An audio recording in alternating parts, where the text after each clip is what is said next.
Friday రోజు పూజ అయిపోయాక ఇప్పుడు 12:30 అవుతుంది. ఇప్పుడు వంట ప్రాసెస్ స్టార్ట్ చేద్దాము. అందులో బెండకాయ ఫ్రై చేద్దాము. ఎంతో టేస్టీ అయిన బెండకాయ ఫ్రై, మనందరికీ ఎంతో ఇష్టమైన బెండకాయ ఫ్రై ప్రాసెస్లోకి వెళ్దాము. హాయ్ అండి. బెండకాయ ఫ్రై గురించి బెండకాయలు కడుక్కొని తుడుచుకొని పెట్టుకోవాలి. కొంచెం ముక్కలు కట్ చేసుకొని ఆరాక ఒక 4-5 గంటలు ఆరబెట్టి అప్పుడు ఫ్రై చేసుకుందాం.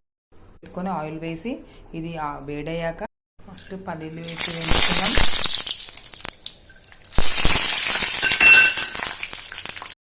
పల్లీలు కొంచెం బ్రౌన్ కలర్లో అవ్వాలి.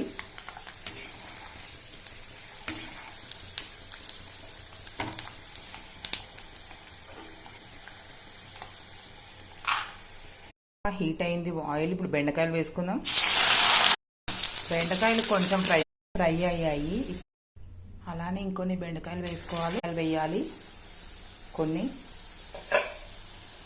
కొంచెం కరివేపాకు వేయాలి. మిర్చి కూడా బెండకాయలతో ఫ్రై అవుతుంది. అలానే కొన్ని వెల్లిపాయలు బెండకాయలన్నీ తీసి గిన్నెలో ఆయిల్ తీసేసి దాంట్లో ఈ బెండకాయలు వేసుకో. టేస్ట్కి సరిపోయేంత కారం వేయాలి.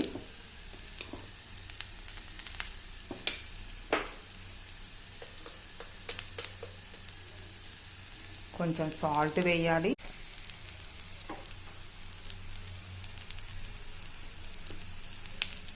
కొంచెం పసుపు వేయాలి.